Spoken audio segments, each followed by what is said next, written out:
There are $2 billion leaving American wallets every single year, not for medicine, not for food, not for anything most people would call an investment in health.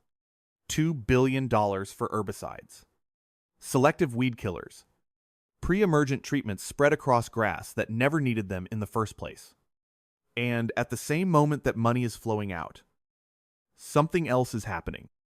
More than one. 2 million people are dying every year from bacterial infections that no pharmaceutical on any shelf can touch.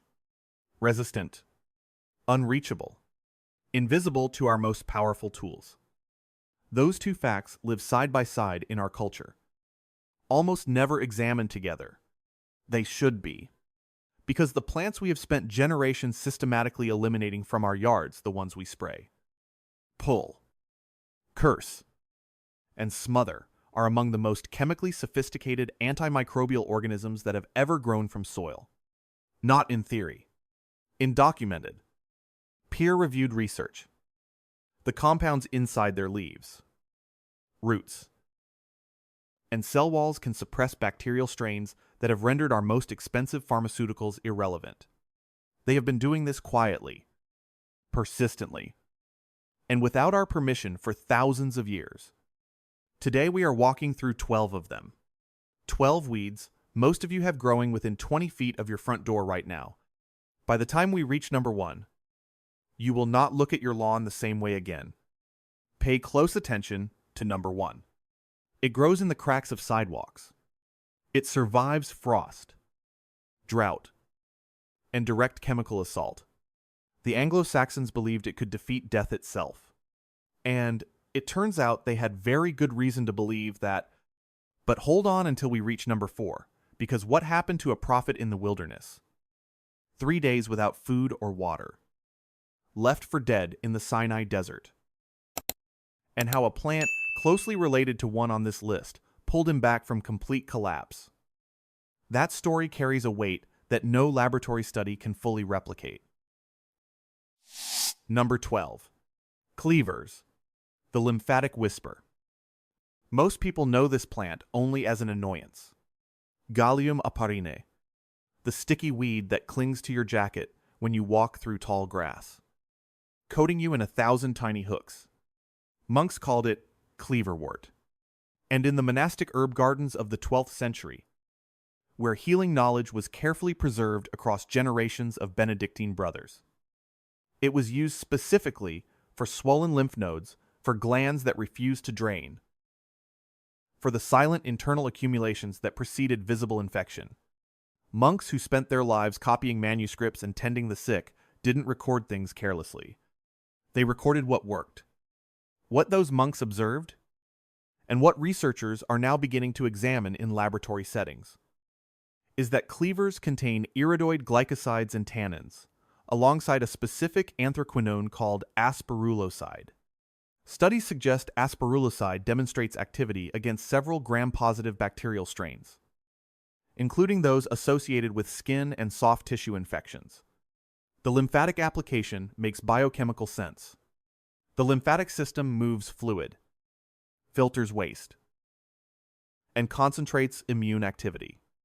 A compound that supports lymphatic drainage and simultaneously demonstrates antimicrobial properties addresses both the traffic problem and the infection problem at once.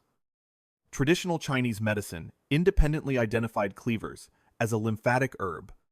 Ayurvedic practitioners in India use the same plant under the name Mangista-related preparations for similar applications: swelling, infection, glandular stagnation. 3 traditions on 3 continents. No contact with each other. Same plant. Same application. That convergence is itself worth noticing. To use cleavers.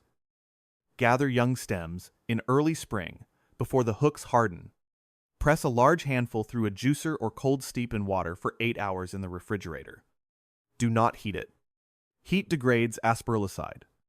Drink a small glass in the morning on an empty stomach. The taste is mild, almost neutral, with a faint green vegetable quality, like the water left after washing fresh spinach. The research into precise mechanisms is still developing. The consistency of traditional use across unconnected cultures suggests a pattern worth paying attention to. Number 11. Ground elder, the garrison plant that outlasted its empire. Here is a plant the Romans brought to northern Europe deliberately. Aegopodium podagraria. They planted it as food and as medicine alongside their garrison settlements from Britain to Germany. When the empire fell, the plant stayed behind, spreading through every garden it ever entered and never leaving. Modern gardeners consider it one of the most aggressively invasive weeds in the temperate world. The Romans considered it essential. And the Romans were not sentimental about what they packed on campaign. The reason is falcarinol, a polyacetylene compound concentrated in the stems and leaves that research indicates has both antibacterial and antifungal properties. What makes ground elder unusual is that falcarinol appears to work partially by disrupting bacterial membrane synthesis, a mechanism distinct from most conventional antibiotics. In a world where bacteria are developing workarounds for standard antibiotic targets with frightening efficiency, any compound attacking through a less traveled molecular pathway represents a different kind of pressure. Scandinavian botanical research institutions have produced findings consistent enough to sustain continued investigation. There is a specific preparation detail most sources omit entirely. Use only the youngest shoots gathered before the plant flowers. After flowering, the falcarinol concentration shifts metabolically as the plant redirects resources towards seed production, and the leaves become noticeably more bitter and significantly less medicinally useful. The Romans were pragmatic about this. Eat the medicine while it is young. The taste of young ground elder is mild and pleasant fresh carrot tops with a faint anise quality. Soft and slightly sweet when steamed briefly and dressed simply with olive oil. They carried their pharmacy in their supply wagons and planted it at every post. Number 10. Self-heal, the name that explains everything. Prunella vulgaris was named with unusual directness by people who had no patience for botanical ambiguity. Self-heal, the plant that heals itself. And by extension, you. It grows low, purple-flowered, and completely unremarkable, looking in lawns and disturbed soil across the temperate world. Medieval surgeons called it carpenter's herb because it was the first thing applied to tool wounds on woodworking sites, the medieval equivalent of a first aid kit that required no cabinet and no purchasing. The Iroquois used it for infected throat ulcers. Traditional Chinese medicine categorized it under the name siakukao, specifically for bacterial infections of the glands and throat. The primary active compound is rosmarinic acid, the same compound found in rosemary and lemon balm, which researchers have identified as having meaningful antimicrobial activity, particularly against oral and respiratory pathogens. But what makes Prunella vulgaris genuinely unusual is a polysaccharide it produces called prunellin.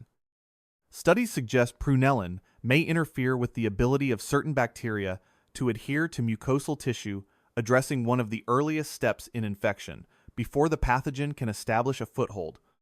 Most of the wellness world has read about rosmarinic acid in other contexts. Very few discuss prunellin. It is one of those specific mechanisms that sits in the research literature largely unnoticed, while the plant it comes from is pulled from lawns daily. Prepare it as a simple infusion. 1 teaspoon of fresh leaves and flowers in a cup of water just off the boil. Steeped 7 minutes. Strained. The taste is slightly bitter and mildly herbal. Softened considerably with raw honey. Drink it at the first sign of a scratchy throat. The research is still developing. The traditional consensus across multiple independent medical traditions is older than most written languages. Number 9. Sheep sorrel, the mineral reservoir in your neglected soil. Rumex acetosella. It grows in poor, acidic soil, exactly the kind of soil where other things struggle, and exactly why it thrives in the lawns that gardeners most despise. Those distinctive triangular leaves with arrowhead-shaped base lobes look almost prehistoric. They taste sharply sour. like a concentrated lemon, with an almost electric quality on the tongue, because they contain oxalic acid and anthraquinone glycosides. Those anthraquinones, specifically cresophenol and emodin, have been studied for antibacterial activity, particularly against certain gut pathogens.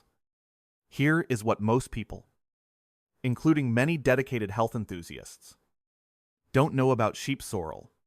It contains unusually high concentrations of specific polyphenols, including vitexin and isovitexin, which have been examined for activity against Helicobacter pylori, the bacterium responsible for most stomach ulcers. Those same compounds appear in one of the world's most expensive specialty teas and in the leaves of the passionflower vine. Here, they grow for free in the neglected corners of your property.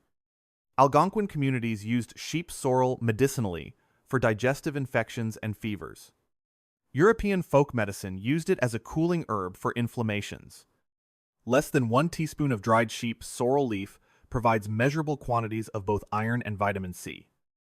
Use it sparingly. A few leaves in salad or a small infusion. No more than 1 cup per day. The oxalic acid content means regular high-volume consumption is not advisable, but as an occasional, targeted remedy. The research into its compounds suggests its traditional reputation did not emerge from nothing. Number 8. Wood sorrel, the forgotten wound washer. Different from sheep sorrel, though distantly related. Oxalis acetosella the small, clover-shaped plant that grows in cool, damp shade and closes its leaves at night as though sleeping. Many people find this plant genuinely beautiful and still pull it relentlessly from shaded beds. The Celts considered it sacred, associating its 3-petaled leaves with Trinitarian symbolism embedded in the natural world.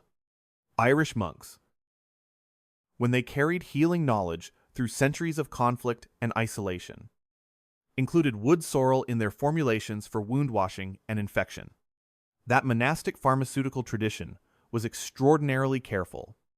What survived it survived because it worked repeatedly, in real conditions, on real wounds. The reason is tannin content. Specifically, wood sorrel produces astringent tannins in sufficient concentration for meaningful wound care application. It also contains vitamin C. At notable levels, historical sources describe scurvy prevention uses in communities where citrus was entirely unavailable. But here is the preparation detail that separates effective use from merely eating a pleasant wild salad. To extract the astringent tannins for wound application, cold press the leaves rather than heating them. Heat volatilizes the tannins. Cold extraction preserves them intact. Crush a generous handful of fresh leaves. Press the juice into a clean cloth and apply directly.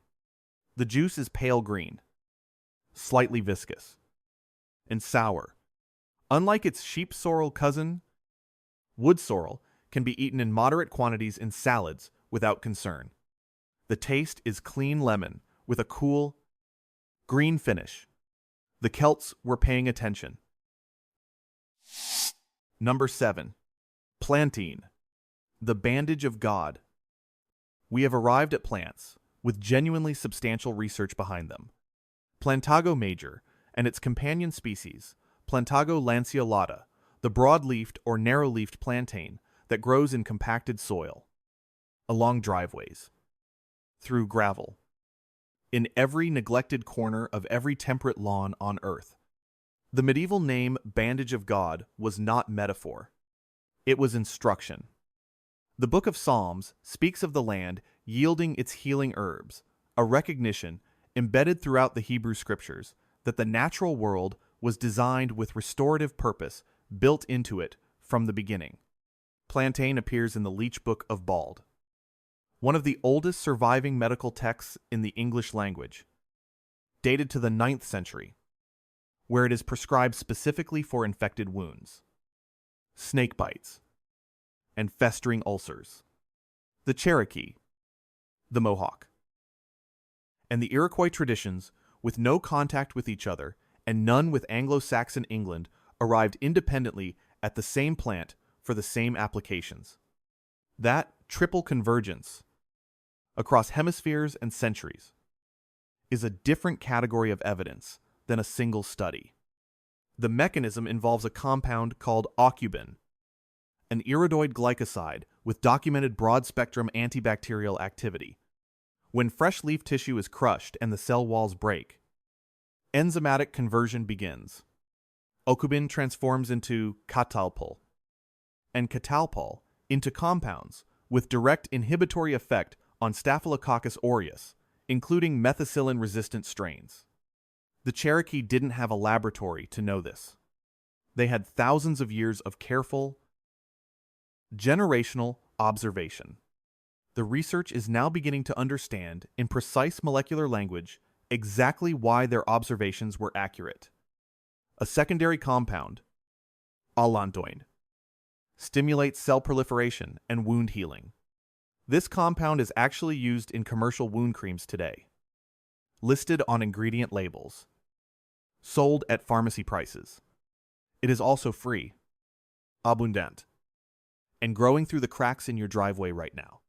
Crush fresh leaves and apply directly to minor cuts, insect stings, or inflamed skin. The cooling effect begins within minutes. For internal use, cold steep a handful of fresh leaves in water overnight and drink the mild infusion in the morning. It tastes like the water at the bottom of a salad bowl. Green, quiet, unremarkable. The healing is not unremarkable. Number 6. Dandelion, the liver defender with a warrior's stubbornness. Taraxacum officinale, the most despised plant in North American lawn culture. A weed so systematically hated that the global market for products designed specifically to kill it exceeds $500 million annually. Consider what that tells us. We spend $500 million per year eliminating a plant that Hippocrates prescribed, that Persian physicians in the 10th century called tarashkun as a treatment for liver and bile conditions, that the Chinese included in official imperial pharmacopoeias for over 1,000 years, and that appears in the medical writings of every traditional healing culture that ever encountered it. The Book of Numbers records the Israelites consuming bitter herbs during their wilderness journey, plants whose bitterness itself was understood as part of the healing process. That is not cultural accident. Dandelion's bitterness is the point, not a side effect. The bitter compounds taraxacin and taraxacerin stimulate bile production and liver activity, addressing conditions of stagnation that ancient healers across completely separate traditions recognized as precursors to systemic illness. Modern research has found that taraxacin demonstrates inhibitory activity against gram-positive bacteria associated with internal infections. The root contains inulin, a prebiotic fiber that feeds the specific bacterial populations in the gut responsible for producing short-chain fatty acids, the compound's gut researchers now consider central to intestinal immune function. Roasting the root concentrates these compounds and transforms the flavor entirely. Smoke, earth, dark chocolate bitterness. The French have consumed roasted dandelion root as café de pissenlit for centuries, recognizing intuitively that this bitter, persistent plant carried something the body genuinely needed. During the Second World War, when supply lines fractured and antibiotics were rationed across occupied European hospitals, nurses turned to dandelion not as a replacement for penicillin. They were clear about that, but as a bridge, something with demonstrated biological activity when nothing else was available. Simmer 1 tablespoon of chopped dandelion root in 2 cups of water for 20 minutes. Do not boil vigorously. Maintain a steady, gentle simmer to preserve volatile compounds. The resulting decoction is dark, bitter, and deeply earthy. Add raw honey if needed. Its traditional reputation is several thousand years old and reaches across every culture that ever grew it. Number 5. Purslane, the biofilm destroyer. The whole world eats except us. Stop here for a moment. Portulaca oleracea, the low, fleshy, succulent, that spreads across your garden beds, after summer rain is a mainstream food plant on 5 continents. Greeks eat it in fattoush. Turks call it semizotu and cook it with yogurt. Mexicans call it verdolagas and braise it with chili and pork. In the Middle East, it has been eaten continuously since before recorded agricultural history. The United States is among the very few food cultures in the world that classifies it as a weed worthy of elimination. What Hippocrates and all those other traditions knew without the language of biochemistry is that purslane contains marine-type omega-3 fatty acids, specifically icosahdeonoic acid and EPA, at concentrations unusual for any terrestrial plant. Most plant-based omega-3 sources provide only ALA, which the human body must laboriously convert at low efficiency.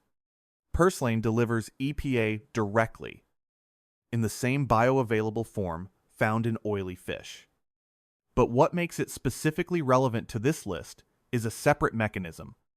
The mucilaginous polysaccharides in purslane stems and leaves that characteristic pleasant slipperiness when you chew it raw appear to disrupt bacterial biofilms. Biofilms are the protective matrices bacteria construct around themselves to resist antibiotic penetration. A bacterium inside a well-organized biofilm can withstand antibiotic concentrations hundreds of times higher than the same bacterium encountered in isolation. Purslane's polysaccharides appear to interfere with the quorum, sensing signals bacteria use to build and maintain those structures. Research in this area is still in relatively early stages. With results, researchers consider worth exploring further. But if the mechanism holds at larger scale, it addresses one of the central challenges in modern infectious disease treatment. Eat it raw in salads. It has a pleasing natural saltiness, a very faint sourness, and the satisfying crunch of young cucumber. Sauté it briefly with garlic, olive oil, and a squeeze of lemon, and it wilts to a silky texture within minutes. Do not cook it for more than 2 or 3 minutes. Beyond that threshold, you lose both the omega-3 content and the delicate polysaccharide structures simultaneously. The best time to harvest is mid-morning after the dew has lifted. It grows when you do nothing. It asks only not to be destroyed. Number 4. Chickweed. The winter healer that never sleeps. There is a fear that anyone who relies on plant medicine must eventually face winter. When the growing season ends, when the ground hardens, most of nature's pharmacy closes. Most infections, unfortunately, do not observe seasonal schedules. Stellaria media chickweed answers this problem with a kind of quiet biological brilliance. It germinates in autumn as most plants are dying. It continues growing under light snow cover. It is often the only green living thing visible in a winter garden in February. And those small, star-shaped white flowers, those tender water-filled stems, carry compounds active against candida fungi and gram-negative bacteria, including E. coli strains associated with urinary tract infections. But I want to stop here and tell you a story that the science alone cannot carry. The First Book of Kings, chapter 19, records a moment of total physiological collapse. Elijah the prophet had just experienced the most intense confrontation of his ministry at Mount Carmel, and then he ran 100 miles of desert, alone. He sat down under a juniper tree and said, "It is enough. Let me die. 3 days without food, without water, in the Sinai heat, where body temperature regulation requires constant fluid, and where glycogen depletion produces not just hunger, but cognitive dissolution, emotional darkness, the inability to perceive any path forward. An angel came and touched him and said, 'Arise and eat.' What was on the ground beside him? A cake baked on coals and a cruse of water. He ate. He slept. The angel came again. 'Arise and eat, because the journey is too great for thee.' What the scripture describes at a physiological level is the restoration of catastrophically depleted glycogen stores, electrolyte replacement, and the cellular repair that follows complete physical exhaustion. The cake, described in ancient Levantine texts, was almost certainly a composite grain preparation barley, perhaps emmer wheat that would have provided rapidly available complex carbohydrates alongside trace minerals. And scholars of ancient Near Eastern plant medicine have noted that such preparations in that region and that era customarily included wild aromatic herbs gathered from the surrounding ground. Plants like chickweed, the beta-cytosterol and rutin in chickweed, delivered in a food preparation rather than an extract, would have offered direct cellular membrane support to tissues under the oxidative stress of extreme physical depletion. That isn't poetic interpretation. That is a description of cellular restoration. Elijah got up. He walked 40 days to Horeb. The journey is too great for thee, and the food was sufficient for the journey. The active agents in chickweed are primarily saponins and a flavonoid called rutin. Rutin has been studied for anti-inflammatory and antimicrobial properties. The saponin content gives chickweed its slightly soapy quality when rubbed between the fingers. Historically, people of the Appalachian Mountains called it the poor man's medicine. Crushing the entire fresh plant and mixing it with a small amount of rendered lard to create a paste applied to abscesses, boils, and infected wounds. The lard acted as a carrier, holding the active compounds against the skin surface for extended contact periods, a primitive but mechanically sound transdermal delivery system. Here is the preparation detail most sources omit. Chickweed saponins are water-soluble but heat-sensitive. For topical use, warm the plant material in oil at no more than 40 degrees Celsius for 6 to 8 hours. For internal use, a cold water infusion steeped overnight captures the saponins more effectively than any hot preparation. The taste of fresh chickweed is remarkable for a medicinal plant sweet. Tender, with a quality like the first bite of a very young ear of corn. Mild beyond expectation. The window for optimal harvest is short. Sometimes only 2 or 3 weeks in late autumn, and again in earliest spring. The research is still developing. The observation that it remains available when every other green thing is buried in frost is itself a kind of evidence. If this kind of ancient knowledge resonates with you, hit like and subscribe, because what's coming next goes even deeper. Number 3. Stinging nettle. The blood infection warrior with armor. Let us address the obvious thing first. Yes, it stings. Urtica dioica is covered in microscopic hollow silica-tipped trichomes that inject a mixture of histamine, formic acid, and acetylcholine on contact. The sting is immediate, spreading, and can last for hours. This is the plant's defense mechanism, and it is extraordinarily effective. Here is what most gardeners don't know they are removing. Nettle root contains Urtica dioica agglutinin, UDA, a lectin protein with a specific and unusual antibacterial mechanism. UD binds to and disrupts the cell membranes of drug-resistant gram-positive bacteria. It works not by flooding the system with a generalized chemical assault, but by targeting specific surface proteins on bacterial cell walls. Research from European universities has identified this as a potentially significant mechanism, particularly relevant to antibiotic-resistant organisms. Standard antibiotics work by targeting bacterial processes that occur inside the cell. When resistance mutations alter those internal processes, the antibiotic loses its grip. UDA targets the exterior surface of the bacterial membrane. If the target is external, many existing resistance pathways become irrelevant. The Hebrew scriptures use the word sirpad, translated variously as nettle or thorns, to describe desolate places where healing has been abandoned, suggesting the plant was familiar enough in the ancient Near East that its presence or absence served as a cultural marker. The Romans carried nettle seeds to Britain deliberately, according to historical records, planting it as both food and medicine at every outpost.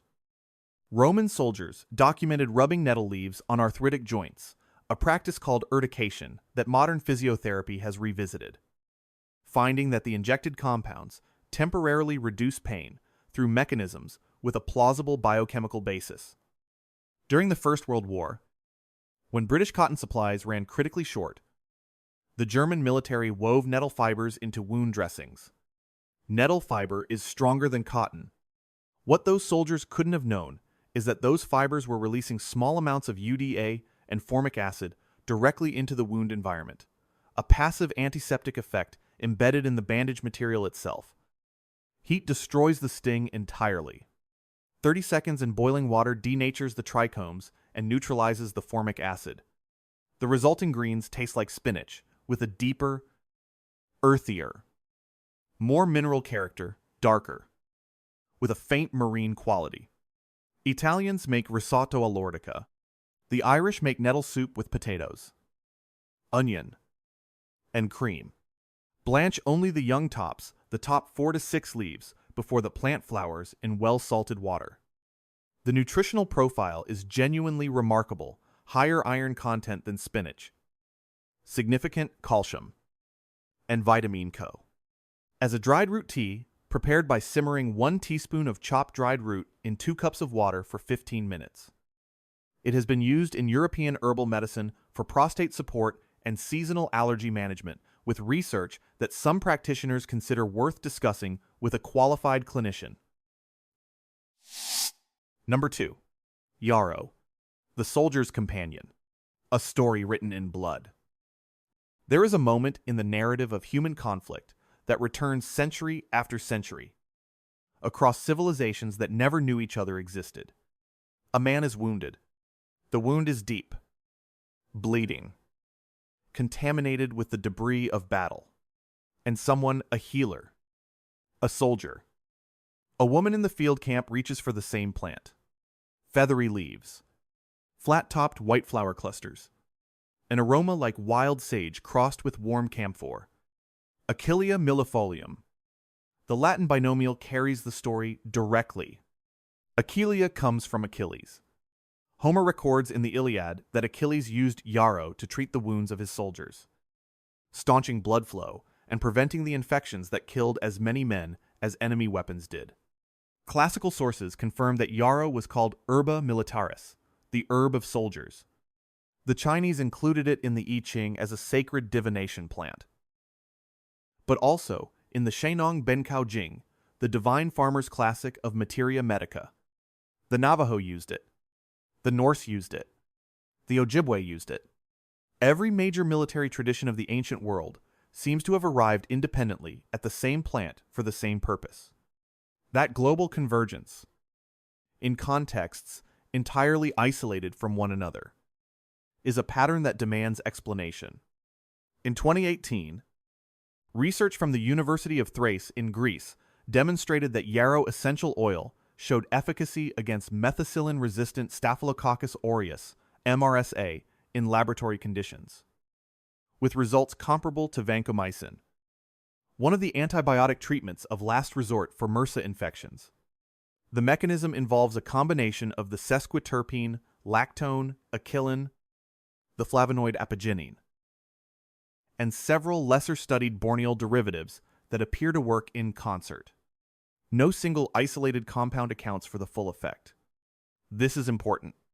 It is one reason why whole plant preparations consistently outperform isolated extracts in the existing research.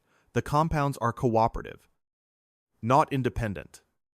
What makes yarrow's mechanism genuinely unusual is a secondary effect researchers have documented alongside the antibacterial activity. Yarrow compounds appear to stimulate macrophage activation, the white blood cells responsible for identifying and destroying bacterial cells throughout the body. Yarrow doesn't merely kill bacteria externally. It may simultaneously prime your internal defense forces to pursue the infection more aggressively from within. If that finding holds up to larger-scale investigation, it represents something qualitatively different from a standard antibiotic, a medicine that both attacks the threat and strengthens the defender simultaneously. To use yarrow medicinally, Steep 2 teaspoons of dried flowers and leaves in a cup of water just off the boil for 10 to 12 minutes. All covered, the cover is not optional. It prevents the volatile camphor compounds from escaping with the steam. Strain carefully. The taste is complex and assertive bitter. Aromatic. With a camphor quality at the back of the palate and a faint warmth that lingers. Swedes traditionally combined yarrow flowers with honey and a small amount of grain alcohol to make a post-dinner digestive and antimicrobial tonic consumed for centuries after the evening meal. Drink yarrow tea at the onset of fever or infection. In the morning before eating. The research is still developing. Achilles was not waiting for a clinical trial. Number 1. Creeping Charlie. The one that will not die. The one that will not let you die either. You know this plant. You have almost certainly pulled it in frustration from a garden bed. Glechema heteracea, ground ivy. Creeping Charlie. Alahoof. Gill over the ground. It spreads by runners along the soil surface. Rooting at every node. Colonizing every corner of every garden you have ever tried to keep controlled. It thrives in shade. In sun. In dry soil. In clay. In cracks between paving stones. When you spray it, it retreats. Then it comes back. It has been coming back for a very long time. And the reason it has survived everything we have thrown at it is closely related to the reason it has been worth keeping alive. The Anglo-Saxons called it alehoof. That name is historically significant. The Anglo-Saxons named things for what they did. Alehoof, the plant, used to clarify and preserve ale before hops became the universal bittering and preserving agent for beer across Northern Europe. Brewers used Creeping Charlie for centuries. German historical records confirm its use in brewing as early as the 10th century. The mildly bitter. Aromatic quality we now associate entirely with hops was originally provided by this weed. And every person who drank that ale was consuming, without any knowledge of chemistry. One of the most powerful antibacterial plant compounds in the European pharmacopoeia. The active agents are glechomannan, a specific polysaccharide, and ursolic acid, a pentacyclic triterpenoid compound found in the waxy coating of apple skins and rosemary leaves, but concentrated with unusual density in Creeping Charlie's small, scalloped, kidney-shaped leaves. Ursolic acid has been examined in laboratory settings for its activity against anaerobic bacteria, the bacterial populations that thrive in oxygen-depleted environments, in dead tissue, in deep wounds, in conditions where conventional antibiotics, which generally require oxygen-dependent bacterial metabolism to function effectively, struggle to penetrate or operate. Anglo-Saxon healers used ground ivy specifically for necrotic wounds, ulcers that refused to close, flesh that had begun to die. That is not coincidence. That is the specific niche of anaerobic infection. And it is precisely where ursolic acid research suggests this plant may have its most distinctive, most irreplaceable effect. Simultaneously, ursolic acid appears to stimulate new capillary tissue growth, healthy blood vessels growing into damaged areas to begin the reconstruction process. The old healers described this dual action in plainly observational terms: the plant that drives out poison and calls back life. The compounds appear to do, at a molecular level, something that matches that description with uncomfortable precision. The book of Ezekiel describes a valley of dry bones receiving new flesh, a vision of restoration so complete that even what was lost beyond hope returns. The metaphor of healing as reconstruction, not merely as chemical attack, runs through the deepest layers of ancient medical understanding. Creeping Charlie seems to have embodied that principle long before we had vocabulary for cellular regeneration or angiogenesis. To prepare it, gather fresh leaves and young stems in spring or early autumn, when ursolic acid concentration is highest, before full summer heat causes the plant to redirect metabolic resources toward reproduction. Make a simple infusion, 1 tablespoon of fresh torn leaves in a cup of warm water, not boiling. 70 degrees Celsius is sufficient, and boiling will degrade the more delicate polysaccharides. Steep for 8 minutes. Covered. The flavor is one of the most distinctive on this entire list. Mint and sage share the same plant family as ground ivy, and you can taste their kinship here. But creeping Charlie adds a deeper, more resinous quality, something forested and old, like the floor of ancient woods after rain. Slightly bitter, slightly sweet, with a finish that lingers longer than you expect. For external wound application, a strong cold infusion overnight, steeping in cold water, makes an excellent wash for slow-healing wounds and persistent skin infections. Cold extraction preserves both the ursolic acid surface concentration and the glectomannan polysaccharides more completely than any heat extraction can. This plant does not need you to tend it. It does not need watering, fertilizing, or protection from frost. It needs only one thing from you: stop killing it. A final word about quality, and why the method of preparation matters more than most people understand. There is a principle threading through every single item on this list, and I want to name it clearly, because most discussions of plant medicine skip past it entirely, as though it were a technical footnote rather than the most important thing. The compounds that make these plants effective are fragile. They have specific temperature tolerances. They degrade under prolonged heat, under ultraviolet light, under the kind of industrial processing that reduces a complex, living plant to a standardized powder in a capsule. Aucubin begins converting to inactive metabolites within hours of a plantain leaf being heated above 85 degrees Celsius. The EPA in purslane oxidizes rapidly when the plant is dried at high temperature.